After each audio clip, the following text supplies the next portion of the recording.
महाराष्ट्र में 4 दिसंबर को भाजपा विधायक दल की बैठक। पार्टी ने निर्मला और विजय रूपाणी को बनाया पर्यवेक्षक। अजीत पवार पहुंचे दिल्ली।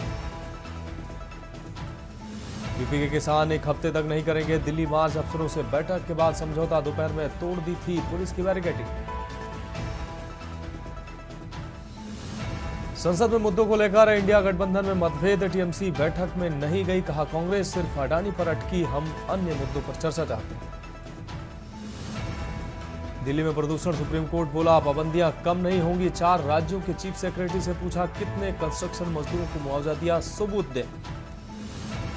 बेंगल तूफान। तमिलनाडु के तिरुवन्नामलाई में लैंडस्लाइड। मकानों पर गिरी 40 टन की चट्टान। 7 लोग लापता। कृष्णागिरी में भारी बारिश से बसें कारें बह गई।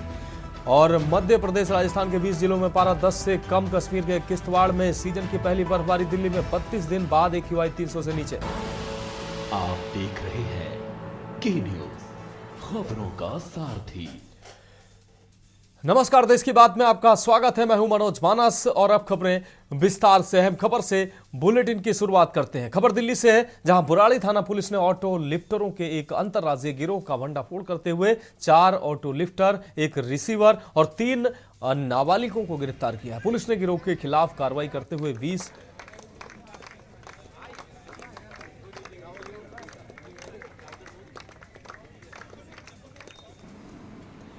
आपको बता दें, नाबालिगों के खिलाफ कार्रवाई करते हुए 20 चोरी की गई दोपहिया गाड़ियां, 51 नंबर प्लेट, 10 चेचिस और बाइक के कई टूटे हुए हिस्से बरामद किए। गिरोह की गिरफ्तारी के लिए पुलिस ने 250 से अधिक CCTV कैमरों का गहन विश्लेषण किया और मानव खुफिया जानकारी पर काम किया।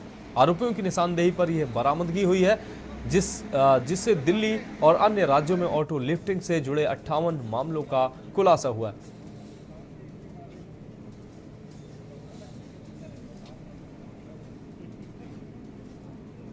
कॉन्फ्रेंस में जो मोस्ट इम्पॉर्टेंट चीज़ है कि द्वारका में 2 इंसिडेंट ऐसे हो चुके थे एक्सटॉर्शन, जिसमें हमने शूटर्स को अरेस्ट किया था, बट उनको logistic, fire arms, financial aid provide कराने वाले लोगों पर हमारी टीम काम कर रही थी।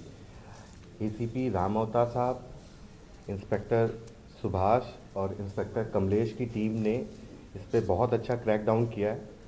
हमारे जो 3 लोग अरेस्ट किए हैं इस इलीगल फायर आर्म्स के ट्रांसपोर्टेशन में, उसमें एक है रोहित लाठर, एक है ऋतिक लाठर और जो एक जोगेश इलियास योगी आदमी अरेस्ट किया है।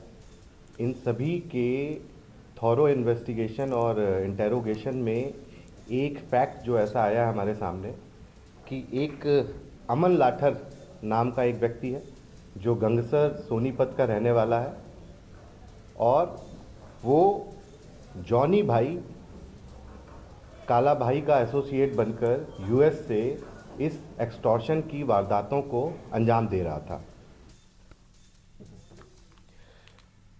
अब रुक करेंगे अगली खबर का। खबर फरीदाबाद से है, जहां चंदावली गांव में एक ऑटो ड्राइवर द्वारा युवक की हत्या करने का मामला सामने आया है। आपको बता दें, दरअसल चंदावली गांव में ऑटो ड्राइवर और एक सवारी की आपस में किसी बात को लेकर कहासुनी हो गई। उसी को लेकर नशे में चूर ऑटो ड्राइवर ने सवारी के ऊपर बोतल से हमला कर दिया, जिसकी वजह से युवक की मौके पर ही मौत हो गई। युवक मूल रूप से उत्तर प्रदेश का रहने वाला है, जो कि फरीदाबाद में किसी कंपनी में सिक्योरिटी गार्ड के तौर पर नौकरी कर रहा था। वहीं इस पूरे मामले पर शिकायत के बाद कार्रवाई करते हुए पुलिस ने मामला दर्ज कर लिया और जल्द से जल्द आरोपियों की गिरफ्तारी करने की बात कह रही है। सर 11 बजे फ़ोन आया मेरे पास, रात को 11 बजे फ़ोन आया। मैं ड्यूटी पे था तो फ़ोन किया, ऐसे ऐसे बात हो गई। ये लोग ड्यूटी करके जा रहे, ऑटो वाले से कुछ हुआ, ऑटो वाले मेरे पास सीधे सर फ़ोन आया कि ऐसे ऐसे बात हो गई। और सोनू नाम के लड़के और उनके साथ 2 और लड़के थे और उन्होंने बोतल मार के सीने में बोतल मार दी और भाई तुम्हारा बहुत ज़्यादा सीरियस है सीने। उसके बाद फ़ोन किया, बोला कि मैं यहाँ हॉस्पिटल ले गया, प्राइवेट हॉस्पिटल, वहाँ से उन्होंने मना कर दिया, सीधा रेफर कर दिया और ड्रामा हॉस्पिटल के लिए। ड्रामा हॉस्पिटल पे मेरे को बोला आप ड्रामा हॉस्पिटल पहुँचो। ये चंदावली गांव में रेड लाइट के पास एक ऑटो चालक के साथ जो सवारी आई थी उनके साथ आपस में कहासुनी हो गई थी। इसमें ऑटो चालक ने शराब के नशे में बियर की बोतल से उसका सिर फोड़ के उसका चोट मार दी, जिससे उसकी मौत हो गई। इसके संबंध में हमने मुकदमा दर्ज कर लिया है मर्डर का और SC/ST एक्ट का। जो मृतक है, पीड़ित है, वो अनुसूचित जाति संबंध रखता है, उसके संबंध में मुकदमा दर्ज कर लिया गया। 390 नंबर FIR है। रुक रही अगली खबर का खबर यमुनानगर से है, जहां रादौर के जुब्बल सरकारी स्कूल में तैनात महिला JBT अध्यापक की आपको बता दें रोड क्रॉस करते समय ओवरलोड ट्रक की सीधी टक्कर से दर्दनाक मौत हो गई। रादौर पुलिस मामले की जांच कर रही है। जानकारी देते हुए जांच अधिकारी ASI वीरेंद्र सिंह ने बताया कि उनके पास सूचना आई थी कि आपको बता दें जबल गवर्नमेंट स्कूल की JBT अध्यापक अंजू रानी की रोड क्रॉस करते समय ट्रक की टक्कर लगने से मौत हो गई।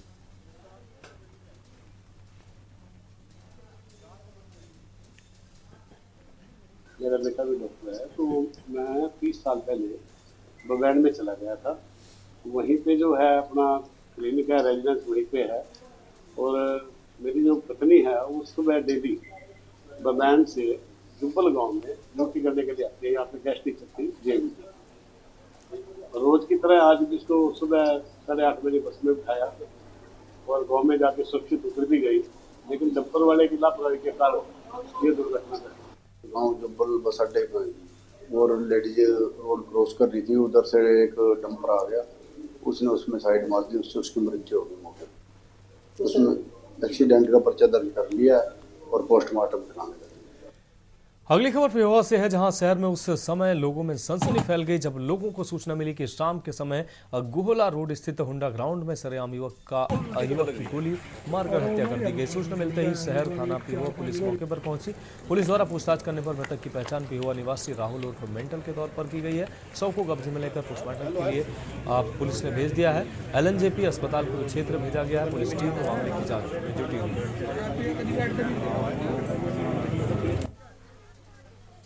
तुरंत हम लोग मौके पर पहुँचे, डेड बॉडी को इलाज के लिए भिजवा दिया कार्रवाई के लिए, और उसके बाद तफ्तीश जारी है। मृतक का नाम राहुल पेहोवा है और आगे जो इन्वेस्टिगेशन होगी सर बताया जा रहा है कि इसकी सीने में सर गोली लगी है। क्या गोली लगी है? वो चीनो क्राइम टीम आ रही है मौके पर, देख कर बताएगी। जो भी चोटों के बारे में डॉक्टर पोस्टमार्टम करके बताएंगे और बाकी जो भी कार्रवाई हो की जाएगी।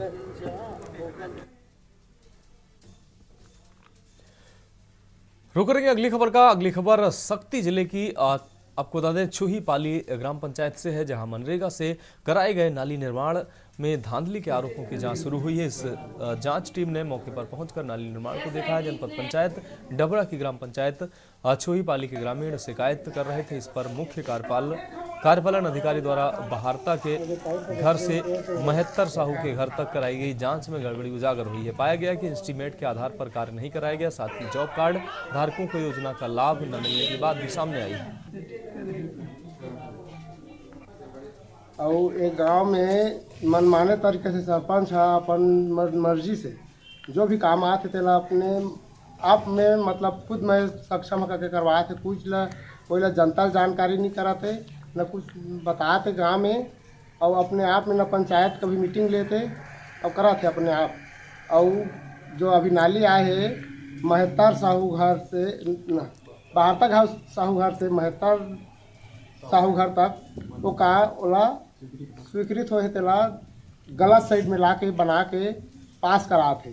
छुही पाली गाँव में मोर मोहल्ला में काम हो हेवे रोजगार गारंटी में काम करवाए हैं कहते सरपंच है, ताकि काम अच्छा से नहीं हो है, महीना 15 दिन अभी नहीं हो है, काम हो और नाली जगह जगह टूट गए ना। सरपंच में छुही पाली के नाली बस शिकायत कर रहे हैं। नाली गलत तरीके से बने हैं और महीना दिन नहीं हो है, टूट फाट गई है। और ओकरे बाद में जांच करे सर मन बुलाए रहे तो साहब मन आए थे और जांच अच्छा से नहीं करी से और चल दी। अगली खबर का रुख करेंगे। खबर झारखंड से, जहां मुख्यमंत्री हेमंत सोरेन ने आज झारखंड मंत्रालय में विभिन्न विभागों के प्रधान सचिव एवं सचिव के साथ वित्तीय वर्ष 2024-25 के प्रावधानों से बैठक शुरू की है। नई योजनाओं के अतिरिक्त दायित्वों की पूर्ति एवं वित्तीय वर्ष 2024-25 के अनुपूरक बजट की तैयारियों को लेकर उच्च स्तरीय बैठक के उपरांत मीडिया से बातचीत करते हुए कहा कि विभिन्न मुद्दों पर चर्चा हुई है। राज्य में रोजगार एवं लोगों की समस्याओं का समाधान करने के लिए सरकार का फोकस होगा। सरकार के काम होते हैं उन पर एक नजर दौड़ाई गई है। और अब रुक करेंगे अगली खबर का लखनऊ से। अगली खबर, जहां ट्रक ने स्कूटी सवार दंपति को कुचला है। स्कूटी सवार पति पत्नी की दर्दनाक मौत इस दौरान हुई है। हादसे में बाल बाल बचे हैं। तीनों बच्चे गोसाईगंज के रहने वाले हैं। मृतक पति और पत्नी। आपको बता दें, दंपति अपने 3 बच्चों के साथ लौट रहे थे। 3 बच्चों के साथ ससुराल से लौट रहे थे दंपति। इस दौरान ये घटना घटित हुई। सूचना पर पहुंची पुलिस जांच में जुटी हुई है। आपको बता दें, लखनऊ सुल्तानपुर नेशनल हाईवे पर ये हादसा हुआ है, जिसमें पति पत्नी की दुखद मौत हो गई है। नेशनल हाईवे पर चंद सराय गांव के पास ये हादसा हुआ है।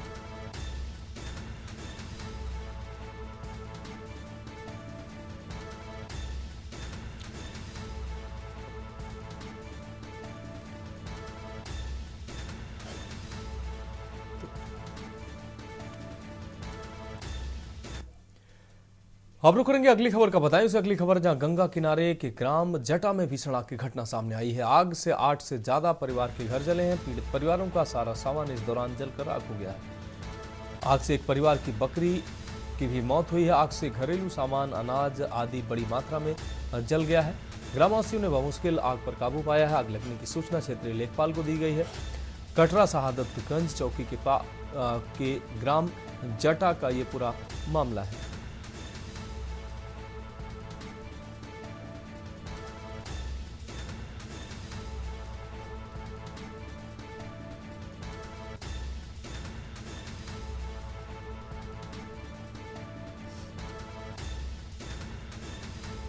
कटरा शहादतगंज चौकी के ग्राम जटा का यह पूरा मामला है, जहां की घटना से कई लोगों के मकान जले हैं। गंगा किनारे के ग्राम जटा में यह भीषण आग की घटना सामने आई है। तो ग्रामीणों के घर में आग लगने से उनके घर में अनाज और गृहस्थी का पूरा सामान जलकर राख हो गया है।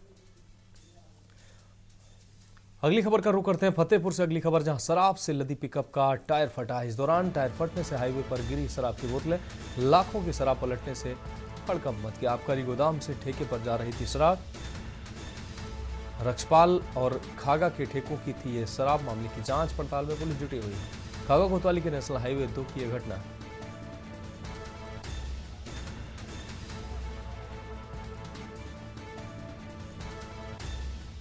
तो आबकारी गोदाम से ठेके पर जा रही थी ये शराब। इस दौरान गाड़ी का टायर फटने से ये शराब से लदी गाड़ी पलटी है। अगली खबर का रुख करेंगे फतेहपुर से। अगली खबर, जहां पुलिस को बड़ी सफलता हाथ लगी है। पुलिस ने 3 बदमाशों को गिरफ्तार किया। अंतरजनपदीय वाहन चोर गिरोह के ये बदमाश थे। बदमाशों से चोरी की 10 बाइकें भी बरामद की गई हैं। आपको बता दें, बाइक चोरी की घटनाओं का इस दौरान बड़ा खुलासा हुआ है। औंग थाना पुलिस द्वारा ये गिरफ्तारी की गई है।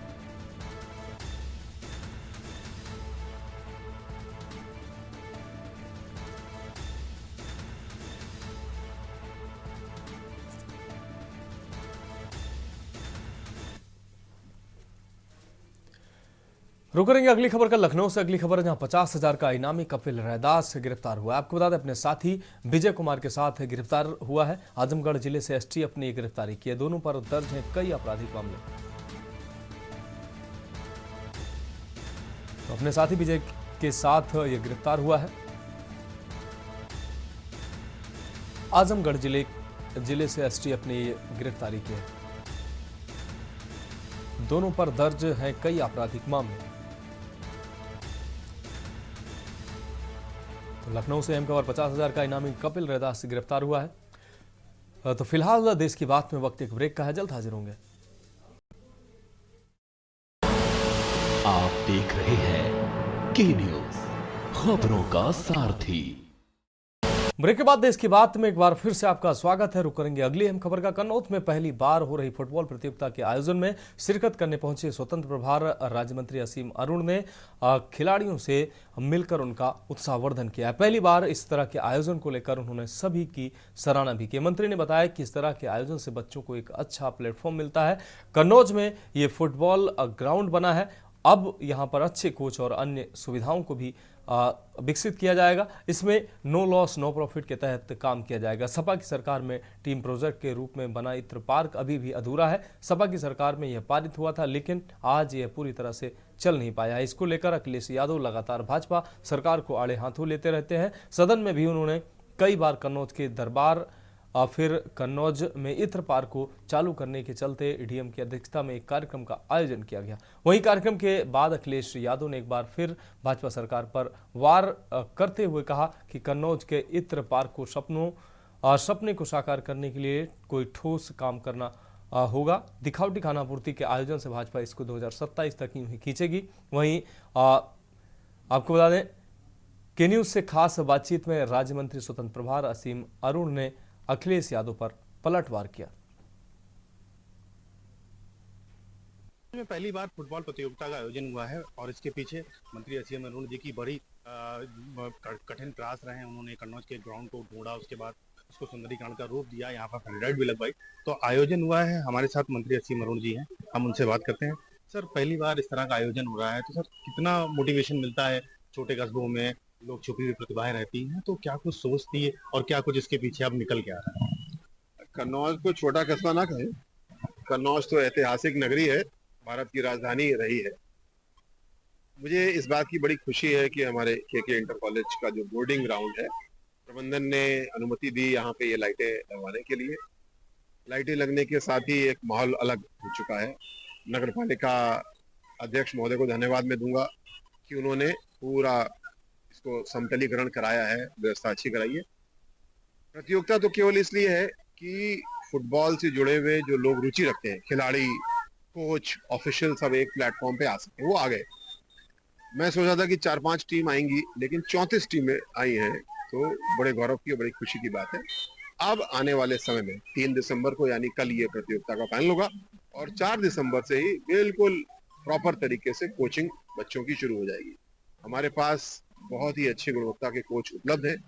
बच्चों के लिए पूरे सिस्टम बना दिए गए हैं। खूब सारी फुटबॉल, कोन आदि जो उपकरण चाहिए वो खरीद लिए गए हैं और शाम को 2-2 घंटे के बैच में हम लोग बच्चों को फुटबॉल फिटनेस सिखाएंगे। उसके बाद में हमारे आपके उम्र के लोग भी खेल सकते हैं, वरिष्ठ लोग भी खेल सकते हैं। कुल मिला के कन्नौज को एक आनंद लेने की, रिक्रिएशन की जगह मिलनी चाहिए। बड़े शहरों की दौड़ लगानी पड़ती थी, तो इस तरह का प्लेटफॉर्म इनको अगर मिलेगा तो ये पूरी तरह से खेलेंगे, आगे बढ़ेंगे और इन्हीं में से निकलकर, यही छोटे छोटे कस्बों से निकलकर, गांव क्षेत्रों से निकलकर जो बच्चे हैं वो बड़े ओलंपिक तक जाएंगे। तो इस तरह की सोच को लेकर इस तरह का ये आयोजन यहाँ पर पहली बार कन्नौज में किया गया है।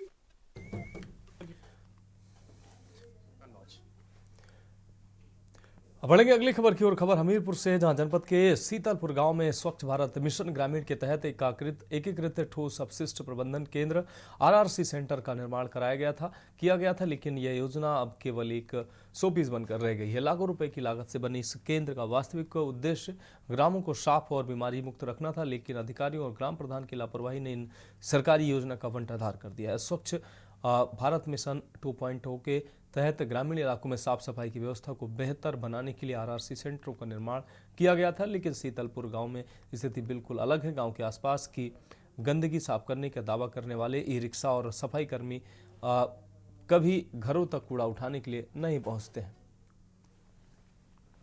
कूड़ा लेने कोई सफाई कर्मचारी कोई नहीं, तो ऐसे में कूड़ा कहाँ फेंकते हैं आप?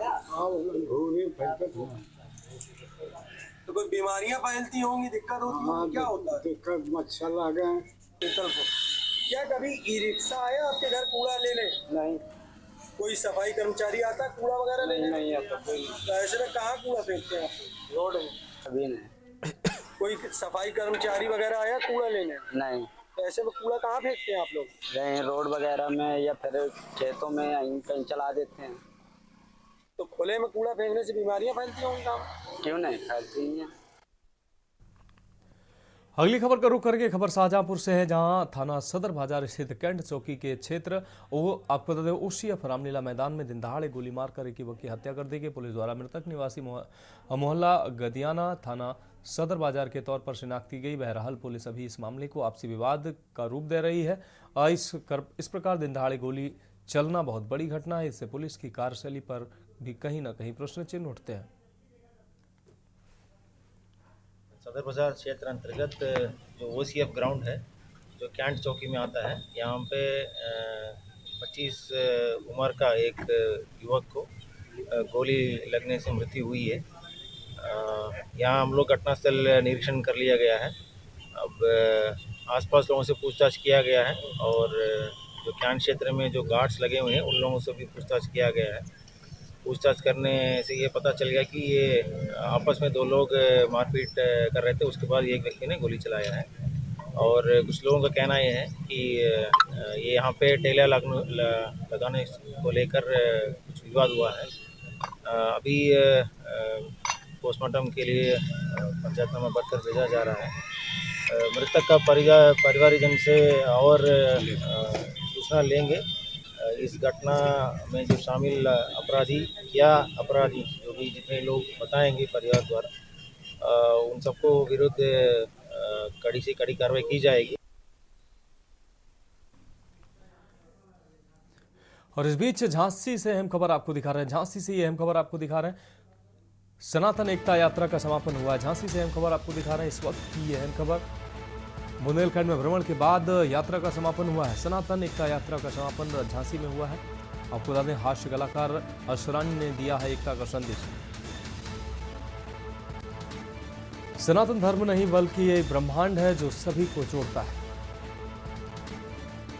तो सनातन धर्म नहीं, ये ब्रह्मांड है जो सभी को जोड़ता है। ये बात असरानी के द्वारा कही गई। आपको बता दें, यात्रा ने जाति वर्ण धर्म से उठकर एकता का संदेश दिया। यात्रा को झांसी वासियों ने गर्मजोशी से यात्रा का स्वागत किया। सभी धर्मों को एक साथ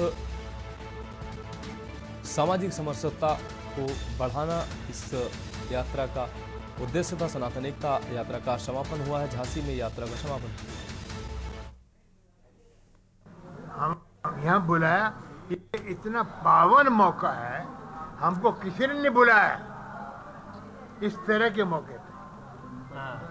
फिल्मों में बुलाते हैं, शूटिंग में बुलाते हैं, छोटे मोटे कार्यक्रम बुलाते हैं, मगर ये पावन भूमि है और सनातन एक बहुत बड़ी चीज है। लोग समझते हैं सनातन एक धर्म है, सनातन ब्रह्मांड। क्या संदेश दिया है? हमने यही संदेश दिया है कि जाति वर्ण धर्म से ऊपर उठकर हम सबको एक होना है और एकजुट रहना है। हमें किसी भी तरह की राजनीतिक या धार्मिक षड्यंत्रों में नहीं आना है। हमें श्रद्धा, शांति और शौर्य, जो सनातन की 3 विशेषताएं हैं, उनको अपनाना है अपने जीवन में और जाति को अपने मन से एकदम निकाल देना है, मन भेद नहीं रखना है। मैडम, क्या कारण है कि वीरेंद्र शास्त्री की यात्रा? बढ़ेंगे अगली खबर की ओर। खबर अमरोहा से है, जहां जनपद के थाना सैद और नगली क्षेत्र के एक गांव में दिल दहला देने वाला मामला सामने आया है, जहां 15 वर्षीय किशोर ने 6 वर्षीय मासूम के साथ दुष्कर्म किया।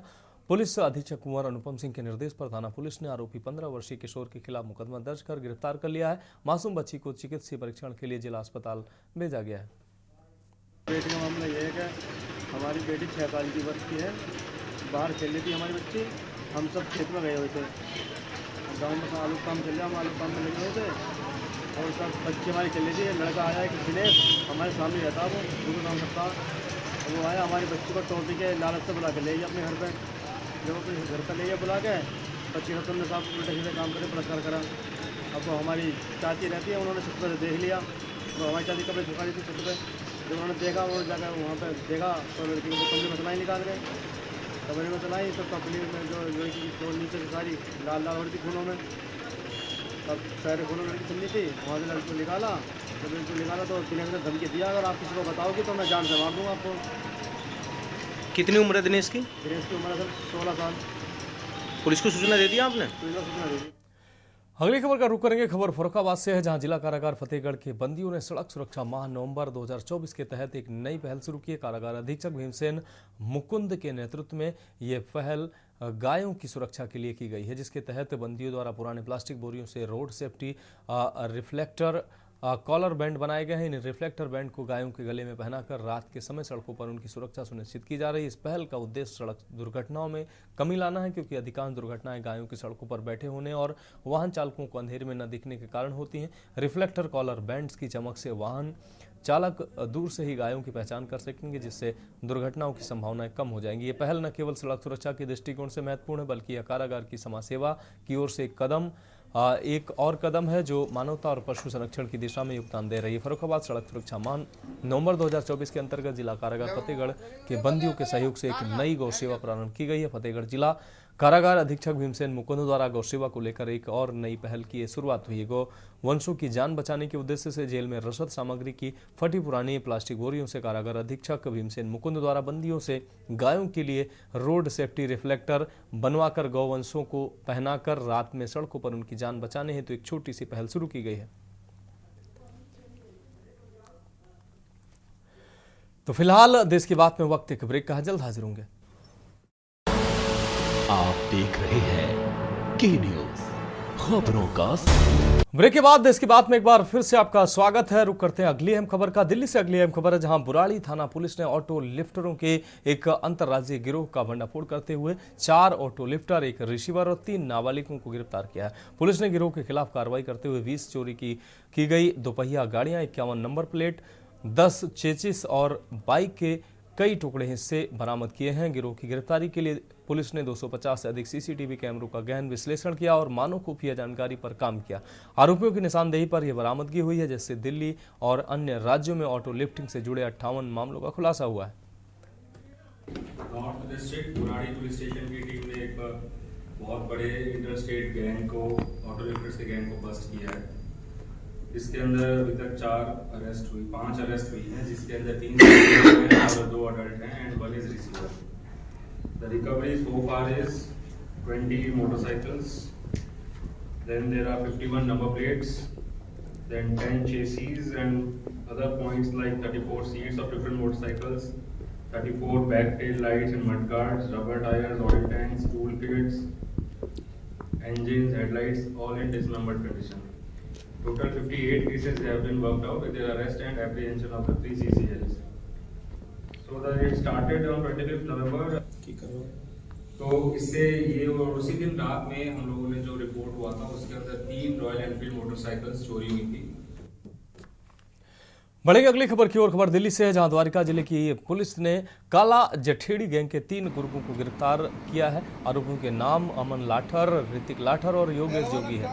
दिल्ली पुलिस के मुताबिक द्वारिका जिले में फिरौती की 2 वारदातें हुई थी, जिनमें दिल्ली पुलिस ने शूटरों को भी गिरफ्तार किया था। लेकिन ये जानने वाली बात थी इन शूटर्स को हथियार कौन दे रहा था। अब जब गिरफ्तार हुए आरोपियों से सख्ती से पूछताछ की गई तो दिल्ली पुलिस को कई लीड्स मिली थी, जिस पर काम करते हुए इन तीनों को गिरफ्तार किया गया। पूछताछ और जांच में अमन लाठर नाम के शख्स के नाम सामने आए, जो गंगसर सोनीपत का रहने वाला, जो वो जानी भाई और काला भाई का एसोसिएट बनकर यूएसए से एक्सटॉर्शन के काम और ऑपरेट कर रहा था। कॉन्फ्रेंस में जो मोस्ट इम्पॉर्टेंट चीज़ है कि द्वारका में 2 इंसिडेंट ऐसे हो चुके थे एक्सटॉर्शन, जिसमें हमने शूटर्स को अरेस्ट किया था, बट उनको logistic, fire arms, financial aid provide कराने वाले लोगों पर हमारी टीम काम कर रही थी। एसीपी रामवता साहब, इंस्पेक्टर सुभाष और इंस्पेक्टर कमलेश की टीम ने इस पर बहुत अच्छा क्रैकडाउन किया है। हमारे जो 3 लोग अरेस्ट किए हैं इस इलीगल फायर आर्म्स के ट्रांसपोर्टेशन में, उसमें एक है रोहित लाठर, एक है ऋतिक लाठर और जो एक जोगेश इलियास योगी आदमी अरेस्ट किया है। इन सभी के थॉरो इन्वेस्टिगेशन और इंटेरोगेशन में एक फैक्ट जो ऐसा आया है हमारे सामने कि एक अमन लाठर नाम का एक व्यक्ति है जो गंगसर सोनीपत का रहने वाला है और वो जॉनी भाई, काला भाई का एसोसिएट बनकर यूएस से इस एक्सटॉर्शन की वारदातों को अंजाम दे रहा था। रुक करते अगली अहम रिपोर्ट की। दीपावली के 1 महीने बाद मनाई जाने वाली बूढ़ी दिवाली की शुरुआत जौनसार बाबर में हो चुकी है। इन अनोखी दिवाली के खूबसूरत रंग दिखाने के लिए आइए आपको ले चलते हैं जौनसार बाबर में इस स्पेशल रिपोर्ट के माध्यम से इस खास त्योहार को देखिए।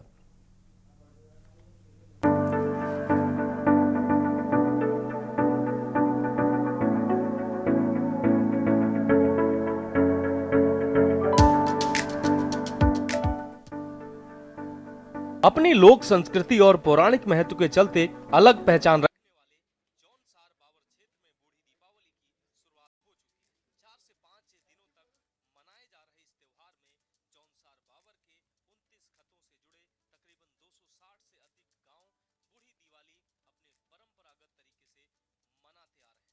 रात के वक्त हाथों में मसाल लेकर लोक नृत्य करते ये लोग दिन में अपने आराध्य देव की विधि विधान के साथ पूजा अर्चना कर ढोलक की थाप पर लोक नृत्य करते हैं।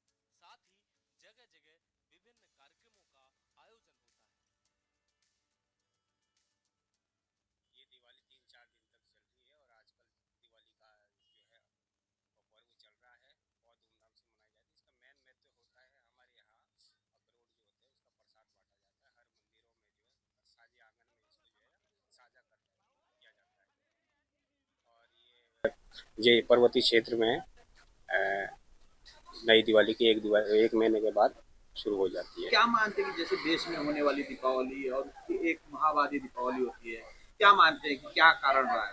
कारण ऐसा नहीं, हमारे यहाँ जो है पर्वतीय क्षेत्र में लोग बाग जो है अपने खेती बाड़ी में बहुत बिजी रहते थे। ऐसा भी नहीं है कि लोगों का कहना है कि 1 महीने बाद पता चला, पता नहीं चला है, लेकिन ऐसा तथ्य हमारी पांडव थाती माटी जो है वहाँ जो पांडवों का वास था उसके विपरांत जो है कुछ लोग ऐसा था जिनको बाद में खबर आई कि ऐसे ऐसे हमारे जो दिवाली का जो पर्व था वो मनाया जाए। लेकिन इस समय जो हमारा कामकाज पर्व रहता था ये ठीक 1 महीने बाद उसको रखा गया। और जो अभी जो संग्रांद आई इसमें दिवाली शुरू हो जाती है, उसको हम बिरुड़ी बोलते हैं, बिरुड़ी संग्रांद।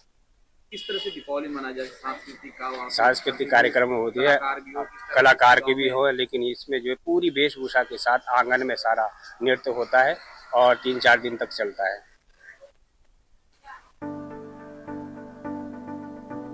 मान्यता यह भी है कि खेत खलिहान और दूसरे अहम कामों को पहाड़ों पर बर्फ पड़ने से पहले निपटाने के चलते दीपावली का आयोजन 1 महीने बाद किया जाता है। बूढ़ी दिवाली के मौके पर महासू देवता की पूजा अर्चना के बाद यहाँ एक विशेष पकवान चिवड़ा मुड़ी बनाया जाता है। गांव के बुजुर्ग एक ऊंची जगह पर खड़े होकर अखरोट को प्रसाद के रूप में लोगों के बीच उछालते हैं, जिसे महिलाएं, पुरुष और बच्चों की अलग अलग टोली उत्साह के साथ बटोरने का काम करती है। इस अखरोट को ही यहाँ के लोग दीपावली पर विशेष प्रसाद के रूप में ग्रहण करते हैं। बाबर में प्रत्येक त्योहार बहुत ही हर्षोल्लास के साथ मनाया जाता है और जब बूढ़ी दीपावली की बात आती है तो तमाम क्षेत्रों में उनके मन में एक प्रकार का उल्लास होता है कि 1 माह बाद ऐसा कौन सा क्षेत्र जहां बूढ़ी दीपावली मनाई जाती है। निश्चित रूप से मैंने जैसे कहा है कि त्योहारों का मनाने का जौनसार का अपना तरीका है, इसी प्रकार से जो बूढ़ी दीपावली का त्योहार है, अगर हम ये कहते हैं कि यहाँ पर सूचना बाद में मिली तो ये सरासर गलत होगा, क्योंकि अन्य त्योहारों की सूचना तो टाइम से मिल गई। इसके पीछे की मान्यता ये थी कि जो ये जौनसार बावर का क्षेत्र है इसकी अपनी कृषि और भौगोलिक परिस्थिति ऐसी है, तो यहाँ के लोगों ने निर्धारित किया कि जब हमारी फसलों की कटान हो जाएगी, जब हमें थोड़ा समय मिलेगा, तो बड़े हर्षोल्लास के साथ 5 दिन तक इस त्योहार को मनाया जाता है, जिसमें आपकी बिरुड़ी से लेकर के शुरू होता है और दीपावली की बिदागरी तक।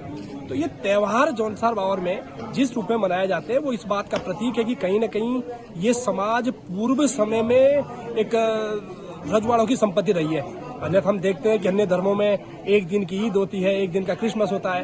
तो ये समृद्ध परंपरा जौनसार बावर की, और इस रूप में दीपावली संपूर्ण जौनसार बावर सहित जौनपुर रवाई में भी है और कुछ हिमाचल का एरिया है जहाँ पर ये 1 माह बाद दीपावली मनाई जाती है। जहां पूरे देश में आतिशबाजी और पटाखों के साथ दिवाली मनाई जाती है, तो वहीं जौनसार बावर क्षेत्र में इको फ्रेंडली दिवाली मनाने की परंपरा है, जिसमें यहाँ के लोग चीड़ और पिरूल की लकड़ी की मसालों को जलाकर लोक नृत्य कर परंपरागत रूप से ये त्योहार मनाते चले आ रहे हैं। Uttarakhand desk report. अगली खबर का रुख करेंगे खबर पौड़ी से है, जहां एक्सपायरी डेट का सामान वापस करने को पहुंचे एक ग्रामीण कारोबारी की कहासुनी पौड़ी के एक व्यवसायी के साथ होते हुए नजर आई। अब बौंसरी गांव से आए ग्रामीण कारोबारी तथा उसकी मां का आरोप है कि कुछ दिन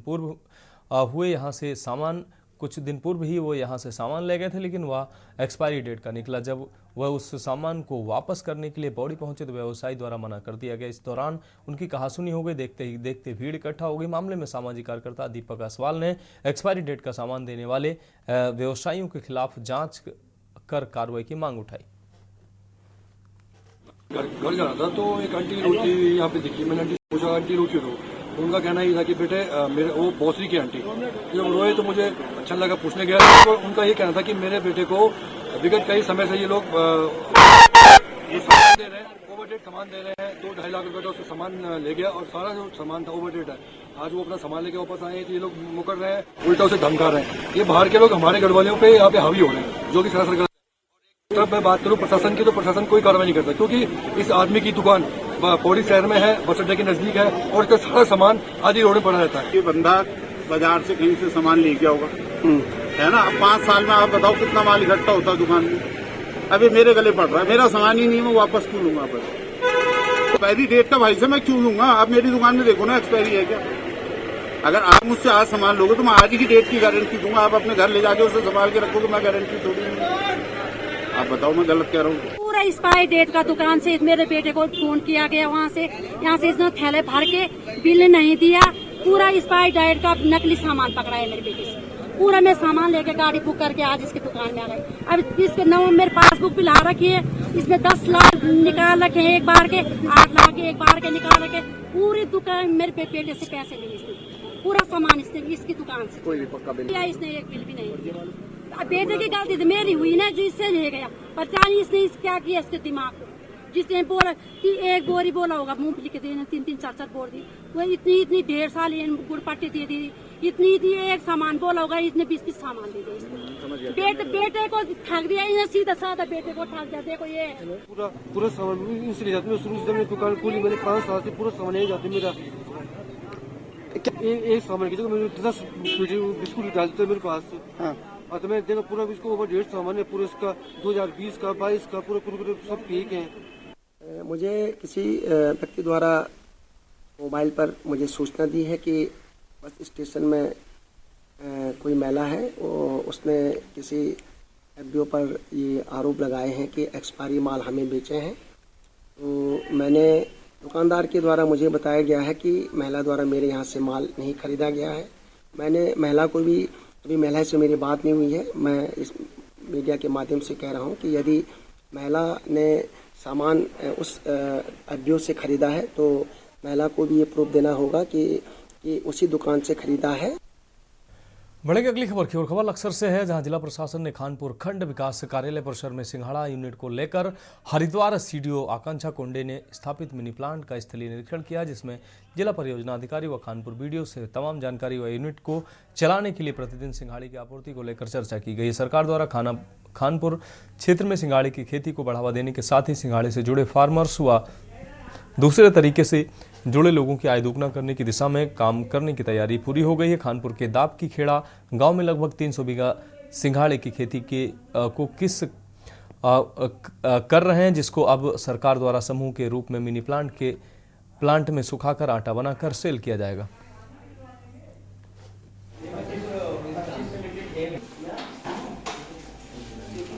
जिसमें हमारा जो CLF है उसके माध्यम से लगाई जा रही है। तो अभी जो है किसान, अभी देखा जाए तो वो 35 रुपये किलो जो है अक्टूबर नवंबर महीने में बेचता है प्रति किलो। उसके बाद उसकी जो आय है प्रति किलो वो 10 रुपये के आसपास रह जाती है। तो जब ये सिंघाड़े की प्रोसेसिंग यूनिट लग जाएगी और आटा बनने लगेगा तो इसमें बहुत अच्छी है, दोगुनी तिगनी आय जो है वो सभी किसानों की। इवन जो हमारे CLF से महिलाएं जुड़ी हैं, वो जब ये प्लांट रन कर रहा होगा तब भी उनकी आय जो है वो होगी। तो कई मायनों में अलग अलग तरीके से देखें तो इनकी आय जो है दोगुनी तिगनी है। बढ़ेगी अगली खबर की ओर। खबर देहरादून से है, जहां जिलाधिकारी द्वारा प्रत्येक सोमवार को जिलाधिकारी कार्यालय में जन सुनवाई का कार्यक्रम किया जाता है और जन सुनवाई में लोगों को शिकायत सुन उन पर त्वरित कार्रवाई के आदेश दिए जाते हैं। जन सुनवाई के बारे में मीडिया से बात करते हुए देहरादून जिलाधिकारी शबिन बंसल ने कहा कि आज सुनवाई में 96 शिकायतें आई और हमेशा कोशिश रहती है कि ज़्यादातर मामलों को यही निपटा दिया जाए। कुछ मामलों में जांच और विजिट भी जरूरी रहती है। सभी बातों को ध्यान में रखकर अधिकारियों को दिशा निर्देश दिए जाते हैं। आज करीब 96 हमारे सामने इश्यूज रेज हुए थे, तो उसमें हमेशा से प्रयास ऐसे ही रहता है कि त्वरित रिलीफ मिल जाए अग्रीव को। यदि मौके पे ही उनको अधिकारी से आग्रह किया जाता है कि आज ही के दिवस में इनका निराकरण करवा दें, और यदि इसमें कुछ स्पॉट विजिट्स, साइट इंस्पेक्शन और कुछ रिकॉर्ड्स की आवश्यकता होती है तो उसमें भी टाइम बाउंड किया जा रहा है। इस पूरे प्रोसेस को एक टाइम कमिटमेंट लाने के लिए और एक इफेक्टिव सुपरविजन के लिए रुक रही अगली खबर का खबर देहरादून से है, जहां बड़ी धूमधाम से मनाया गया मंगसीर बग्वाल। यह उत्तराखंड का एक महत्वपूर्ण लोक पर्व है जो दिवाली के ठीक एक माह बाद मनाया जाता है। ये पर्व मुख्य रूप से उत्तरकाशी और गढ़वाल क्षेत्रों में मनाया जाता है। इस पर्व के दौरान लोग पारंपरिक गणवेश में सजते हैं और अपनी संस्कृति के संवर्धन के लिए विभिन्न कार्यक्रमों में भाग लेते हैं। इसमें पारंपरिक नृत्य, संगीत और खेलों का आयोजन किया जाता है। मंगसीर बग्वाल का आयोजन उत्तराखंड की समृद्ध संस्कृति और परंपराओं को प्रदर्शित करने का महत्वपूर्ण अवसर है। यह पर्व उत्तराखंड के लोगों को अपनी संस्कृति और परंपराओं के साथ जुड़ने का अवसर प्रदान करता है।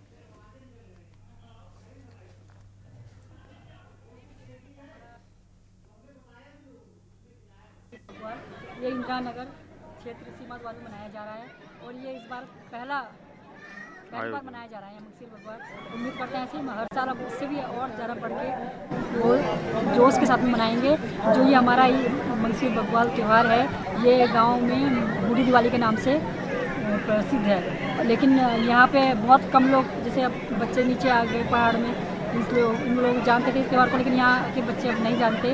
अब हम इन बच्चों को दिखाने के लिए, बच्चों को अपने संस्कार, अपनी संस्कृति के बारे में बताने के लिए कि भाई हमारे पहाड़ों में ये इस तरीके का त्यौहार मनाया जाता था, हमारे पूर्वज ऐसे मनाते थे इसको, बैलों खेल के, और ये स्वाले और अरसे और ये हमारे गढ़वाल में जो भी हमारे डिशेज हैं ये सब बना के ये खाने का। बच्चे आजकल चाउमीन तक सीमित हो रखे हैं, उससे उनको पता ही नहीं है कि हमारे पहाड़ों में क्या क्या चीज़ें हमारी प्रसिद्ध हैं, कि हमारा क्या कल्चर है, क्या हमारा रहन सहन है, कैसी हमारी ड्रेस वेशभूषा थी हमारे पूर्वजों की, हमें क्या पहनना चाहिए, क्या खाना चाहिए, तो हमारे शरीर में पौष्टिक तत्व है, ये हमारे इसमें बहुत जरूरी है। और हमारा कल्चर क्या है, ये हमारा उत्तराखंड का त्यौहार। खबर रुड़की से है, जहां जौरासी जबरदस्तपुर गांव में दूसरे समुदाय के एक व्यक्ति ने कल प्राचीन शिव मंदिर की शिवलिंग को अपवित्र करने को लेकर पुलिस ने आरोपी के खिलाफ संबंधित धाराओं में मुकदमा दर्ज कर आरोपी को गिरफ्तार कर लिया है। वहीं गांव के हिंदू समुदाय के लोगों ने मंदिर के शुद्धिकरण को लेकर हवन पूजन कराया। वहीं एहतियात के तौर पर मौके पर पुलिस बल के साथ तहसील प्रशासन भी मौजूद रहा। साथ ही हिंदू संगठन कार्यकर्ताओं ने कोतवाली पहुंचकर गिरफ्तार युवक पर कड़ी कार्रवाई की मांग की। पुलिस अधिकारियों ने उन्हें आश्वासन दिया है कि कानून के अनुसार सख्त से सख्त कार्रवाई की जाएगी। तेज के हमारे शिवलिंग पे यहाँ के वो अपवित्र किया था, तो उसी के उसमें पूजा अर्चना चल रही है उसके शुद्धिकरण के लिए। और क्या नाम, इसमें पुलिस प्रशासन ने उसे गिरफ्तार भी कर लिया है और क्या नाम मौके पे हमने उसने कबूल भी किया इस चीज़ को। तो उसके उचित कार्रवाई हम चाहते हैं पुलिस करे। और आए दिन हमारे साथ में काफ़ी मात्रा में अब बढ़ चुका है थोड़ा मामला यहाँ पे अल्पसंख्यक होने की वजह से। हमारी मांग है प्रशासन से कि वो स्थायी चौकी यहाँ पे एक अगर हो जाए तो हमारे लिए वो होगा, क्योंकि ये गौकशी का मामला भी है जो हमारे खेतों में बहुत ज़्यादा संख्या में हो रहा है। बढ़ेंगे अगली खबर की ओर। खबर उधम सिंह नगर से है, जहां जिले के 27वें डीएम के रूप में नितिन भदौरिया ने जिले का कार्यभार ग्रहण किया है। डीएम उदयराज सिंह की सेवानिवृत्ति के बाद शासन द्वारा आईएएस नितिन भदौरिया को जनपद की कमान सौंपी है। जनपद के अधिकारियों की बैठक लेते हुए जिलाधिकारी ने निर्देश दिए हैं कि सभी अधिकारी आपसी समन्वय के साथ काम करेंगे तथा सभी विकास कार्यों में तीव्रता रखी जाएगी। उन्होंने संबंधित अधिकारियों को निर्देश दिए हैं कि सीएम हेल्पलाइन में पंजीकृत समस्याओं का त्वरित समाधान करें। पंतनगर एयरपोर्ट विस्तारीकरण, नेशनल गेम से जुड़े बड़े प्रोजेक्ट को समय रहते पूरा किया जाए।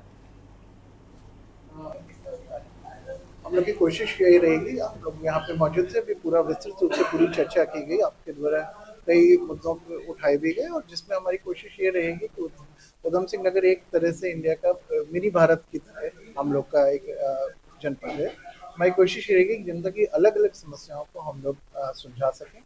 कोशिश ये भी रहेगी कि हम लोग शिक्षा एवं स्वास्थ्य के क्षेत्र में पहल को लेकर जा सकें और लास्ट माइल डिलीवरी तक हम लोग पहुंच सकें।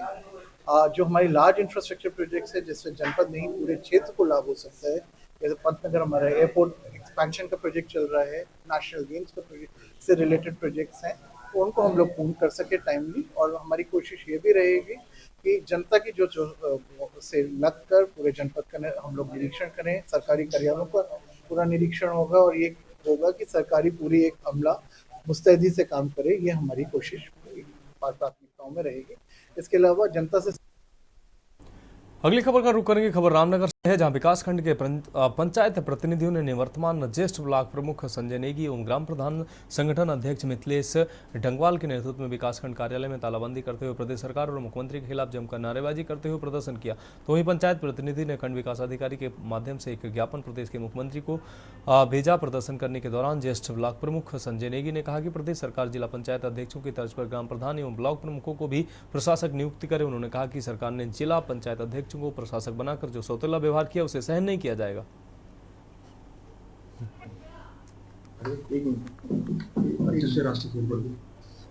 हाँ देखिए, निश्चित रूप से मैं तो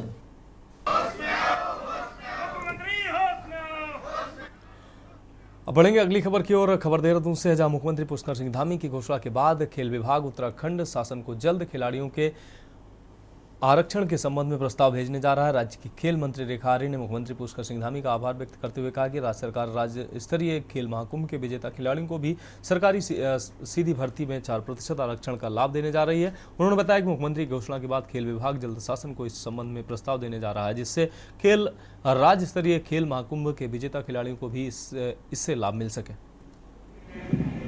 सभी बच्चों की ओर से तालियां रहेंगी। इसमें खेल महाकुंभ का एक औपचारिक घोषणा भी हुई है, माननीय मुख्यमंत्री जी ने उसका शुभारंभ भी किया है।